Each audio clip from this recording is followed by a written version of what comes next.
وَلَقَدْ يَسَّرْنَا الْقُرْآنَ لِلذِّكْرِ فَهَلْ مِن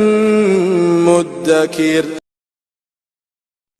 آج انشاءاللہ تعالی ہم سورۃ النساء کی آیت نمبر 156 سے لے کر 159 تک پڑھتے ہیں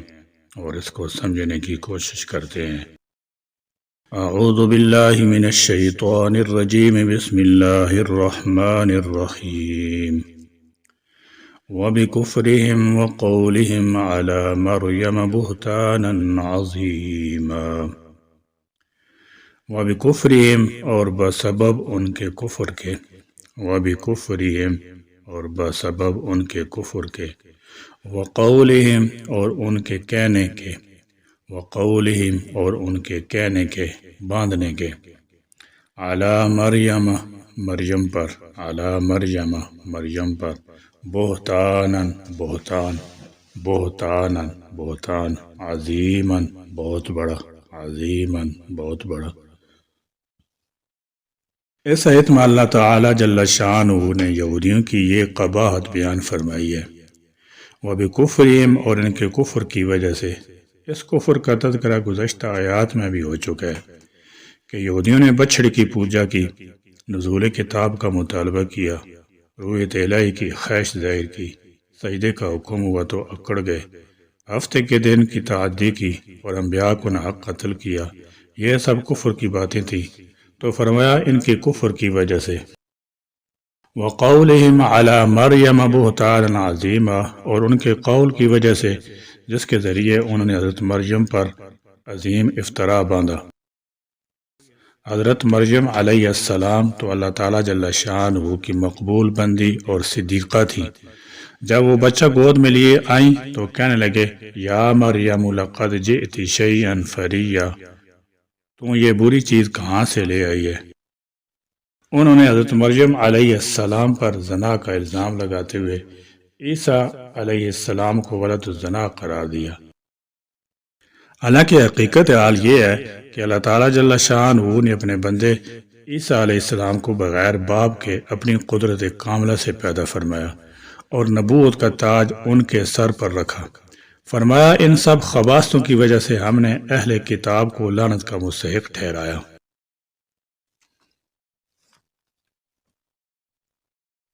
وَقَوْلِهِمْ إِنَّا قَتَلْنَا الْمَسِيحَ عِيسَى ابْنَ مَرْيَمَ رَسُولَ اللَّهِ وَمَا قَتَلُوهُ وَمَا صَلَبُوهُ وَلَكِنْ شُبِّهَ لَهُمْ وَإِنَّ الَّذِينَ اخْتَلَفُوا فِيهِ لَفِي شَكٍّ مِّنْهُ مَا لَهُمْ بِهِ مِنْ عِلْمٍ إِلَّا اتِّبَاعَ الظَّنِّ وَمَا قَتَلُوهُ يَقِينًا۔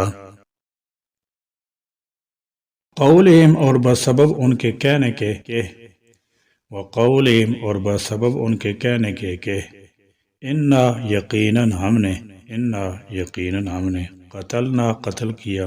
قتلنا قتل کیا۔ وقولہم سے مراد یہ یہودیوں کا قول نہیں بلکہ اللہ تعالیٰ جل شانہ کا ارشاد ہے۔ انا یقیناً ہم نے، انا یقیناً ہم نے، قتلنا قتل کیا، قتلنا قتل کیا۔ المسیحہ مسیح، المسیحہ مسیح، عیسیٰ ابن مریم، عیسیٰ ابن مریم کو، عیسیٰ ابن مریم، عیسیٰ ابن مریم کو، رسول اللہ جو اللہ تعالیٰ کے رسول ہیں، رسول اللہ جو اللہ کے رسول ہیں، وما حالانکہ نہ، وما حالانکہ نہ، قاتلوہ انہوں نے ان کو قتل کیا، قاتلوہ انہوں نے ان کو قتل کیا، وما اور نہ، وما اور نہ،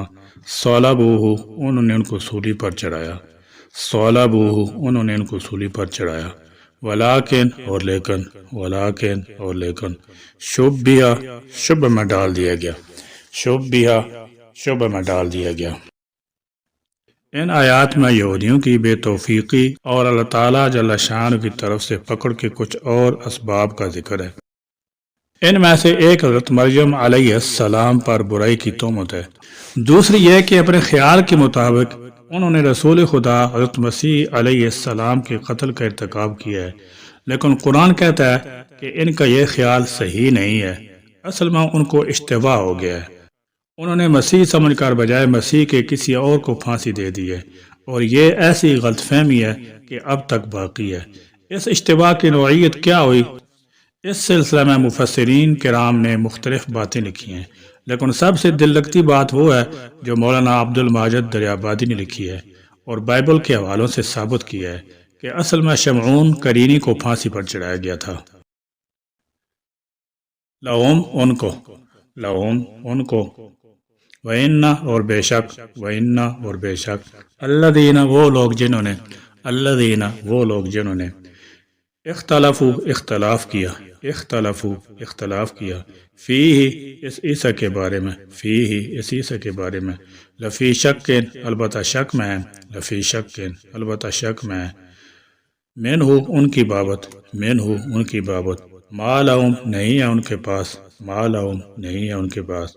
بھی اس کا، بھی اس کا، من علم کوئی علم، من علم کوئی علم، اللہ سوائے، اللہ سوائے، اتباع الظن ظن کی پیروی کے، اتباع الظن ظن کی پیروی کے، وما اور نہیں، وما اور نہیں، قاتلو قتل کیا انہوں نے اس کو، قاتلو قتل کیا انہوں نے اس کو۔ اور جن لوگوں نے اس بارے میں اختلاف کیا، لفی شک کے من وہ شک اور تردد میں پڑے ہوئے ہیں، ان پر حقیقت حال واضح نہیں ہو سکی، ما لہم بھی من علم انہیں اس کے متعلق کچھ علم نہیں، الا اتباع الظن سوائے گمان کی پیروی کرنے کے، یعنی وہ تو محض اپنے گمان سے اٹکل پچو باتوں کے پیچھے لگے ہوئے ہیں، اصل حقیقت سے ہرگز واقف نہیں۔ وہ نہیں جانتے کہ اللہ تعالیٰ جل شانہ نے اپنے پاکیزہ بندے کو ان کے گندے ہاتھوں سے کیسے محفوظ کیا۔ اس کا ذکر سورہ آل عمران میں بھی آ چکا ہے، اذ قال اللہ یا عیسیٰ انی متوفیک ورافعک الی ومطہرک ومن الذین کفروا، یعنی اللہ تعالیٰ جل شانہ نے حضرت عیسیٰ علیہ السلام سے فرمایا کہ اس دنیا کی مدت پوری کرنے کے بعد تمہیں اپنی طرف سے، کہ اس دنیا کی مدت پوری کرنے کے بعد تو میں اپنی طرف اٹھا لوں گا اور کفار کی صحبت سے پاک کر دوں گا،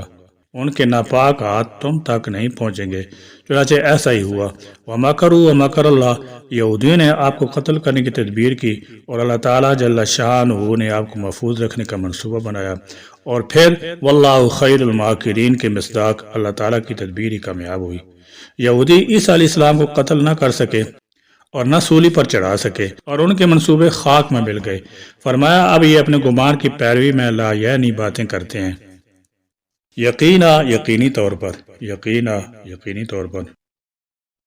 یہود کے دنوں پر اللہ تعالیٰ جل شانہ نے جو بدبختی کی مہر لگائی تھی، تو اس کی وجوہ صرف وہی نہیں جو اوپر مذکور ہو چکی ہیں، بلکہ ان کے جرائم کی فہرست آگے بھی چلتی ہے کہ سیدہ مریم علیہ السلام پر تہمت لگا دی،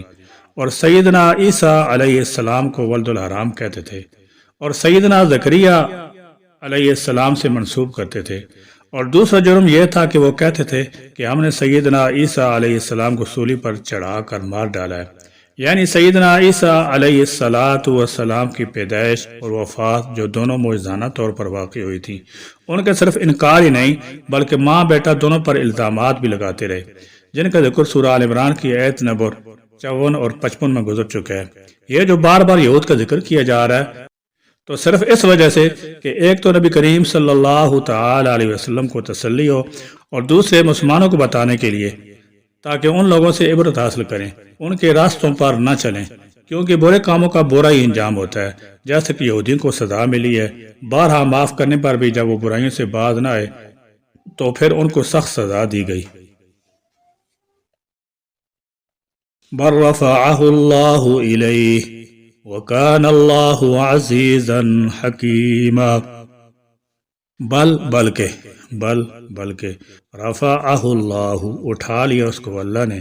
رفعہ اللہ اٹھا لیا اس کو اللہ نے، الیہ اپنی طرف، الیہ اپنی طرف، وکان اور ہے، وکان اور ہے، اللہ عزیزاً نہایت غالب، عزیزاً نہایت غالب، حکیماً خوب حکمت والا، حکیماً خوب حکمت والا۔ یعنی حضرت مسیح علیہ السلام کو جسمانی طور پر آسمان پر اٹھا لیا گیا،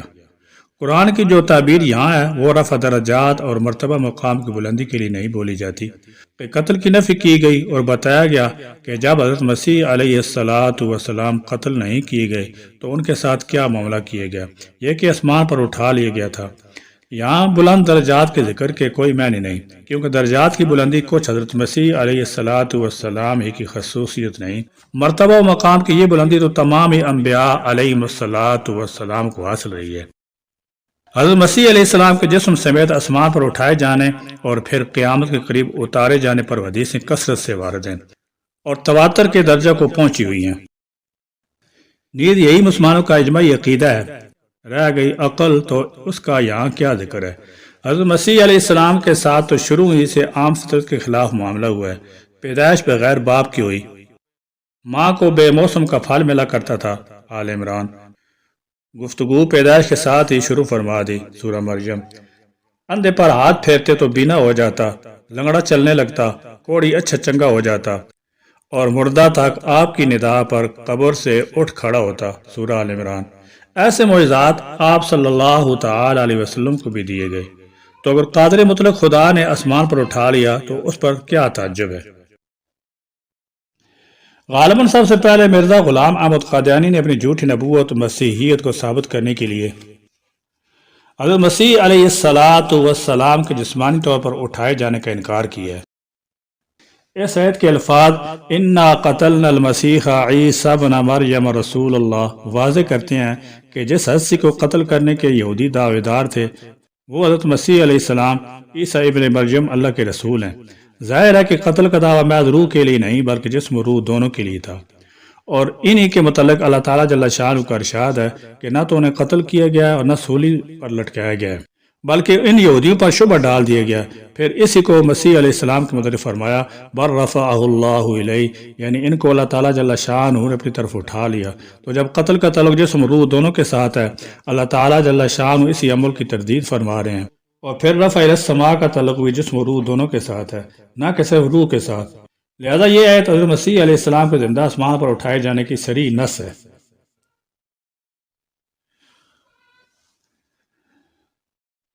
وَإِن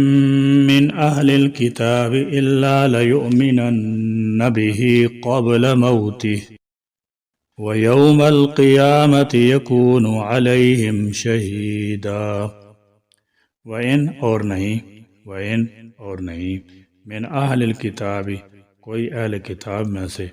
من اہل الکتاب کوئی اہل کتاب میں سے، مگر لیؤمنن وہ ضرور ایمان لائے گا، لیؤمنن وہ ضرور ایمان لائے گا، بھی اس عیسیٰ پر قبل موتہ ان کی موت سے پہلے، قبل موتہ ان کی موت سے پہلے، ویوم القیامت اور قیامت کے دن، ویوم القیامت اور قیامت کے دن، یکون وہ ہوں گے علیہم ان پر شہیدہ گواہ۔ آیت کا ترجمہ اس طرح بھی کیا گیا ہے جتنے اہل کتاب ہیں وہ مسیح علیہ السلام کے مرنے سے پہلے ضرور اس پر ایمان لے آئیں گے۔ اس صورت میں مطلب یہ ہوگا کہ قیامت سے پہلے حضرت مسیح علیہ السلام جب دنیا میں اتارے جائیں گے اور ان کی تبھی موت واقع ہوگی تو اس سے پہلے تمام اہل کتاب جو اس وقت موجود ہوں گے آپ پر ایمان لے آئیں گے، اور آپ صلی اللہ تعالی علیہ وسلم خدا کے بندہ اور رسول ہونے کا اقرار بھی کریں گے۔ حضرت عیسیٰ علیہ السلام کے دوبارہ نزول کا عقیدہ بنیادی عقیدہ ہے۔ اہل حق میں سے اس بارے میں کسی کا اختلاف نہیں، متواتر اور صحیح احادیث اس کثرت سے ہیں کہ ان کا انکار کفر ہے، ایسا شخص اسلام سے خارج سمجھا جائے گا۔ اس آیت میں یہی بات سمجھائی گئی ہے کہ اہل کتاب میں سے کوئی بھی نہیں ہوگا مگر وہ عیسیٰ علیہ السلام کی موت سے قبل آپ پر ایمان لے آئے گا، وَيَوْمَ الْقِيَامَةِ اور قیامت کے دن، یکون علیہم شہیدہ مسیح علیہ السلام اہل کتاب پر گواہ ہوں گے۔ آپ اللہ کے ہاں گواہی دیں گے کہ یہود و نصارہ نے دنیا میں ان کے ساتھ کیا معاملہ کیا۔ ایک گروہ نے سرے تک تکذیب کر دی اور آپ کے مخالف ہو گئے، حتیٰ کہ سزائے موت دلوانے کی کوشش کی، اور دوسرے گروہ نے انہیں خدا کا بیٹا بنا دیا۔ اللہ تعالیٰ کی بارگاہ میں یہ سب باتیں ہوں گی۔ اللہ تبارک و تعالیٰ کا بے انتہا شکر و احسان ہے کہ جس نے اپنے فضل سے ہم کو ایمان و اسلام کی دولت سے نوازا اور یہودیت و نصرانیت سے بچایا، اللہ تعالیٰ جل شانہ ہم کو اسلام حقیقی نصیب فرمائے اور اسی پر جینا اور اسی پر مرنا نصیب فرمائے۔ وآخر دعوانا الحمدللہ رب العالمین۔